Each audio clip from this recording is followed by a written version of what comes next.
ഉന്നതതല അന്വേഷണ സംഘത്തിന്റെ ചോദ്യം ചെയ്യലിന് ശേഷം തിരുമിറ്റക്കോട് പ്രവാസി വ്യവസായിയെ തട്ടിക്കൊണ്ടുപോയ കേസിൽ സിയാസ് വീണ്ടും ജയിലിലേക്ക്. ഇക്കഴിഞ്ഞ ഡിസംബർ 6-നാണ് മലപ്പുറം വണ്ടൂർ സ്വദേശിയായ പ്രവാസി വ്യവസായി മുഹമ്മദ് അലിയെ തിരുമിറ്റക്കോട് കോഴിക്കാട്ടിരി പാലത്തിന് സമീപത്ത് നിന്ന് ഒരു സംഘം ആളുകൾ ആക്രമിച്ച് തോക്കു ചൂണ്ടി തട്ടിക്കൊണ്ടുപോയത്.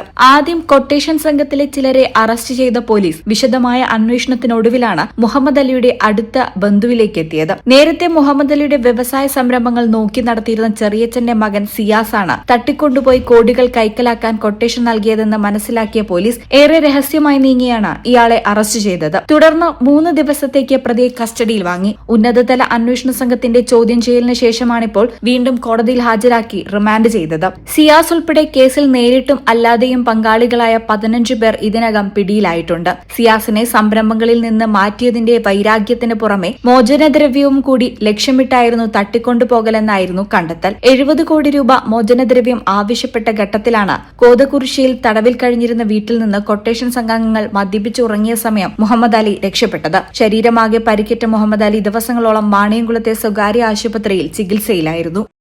ഈ ചാനൽ വണ്ടൂർ. BSc ഒപ്റ്റോമെട്രി ഒരു പ്രൊഫഷണൽ കോഴ്സാണ്. ഇതൊരു പ്രാക്ടിക്കൽ ഓറിയന്റഡ് കോഴ്സും കൂടിയാണ്. ക്ലാസ്സിൽ പഠിക്കുന്നതിനേക്കാൾ ക്ലിനിക്കൽ എക്സ്പോഷർ കൂടുതൽ വേണ്ടൊരു മേഖലയും കൂടിയാണ്.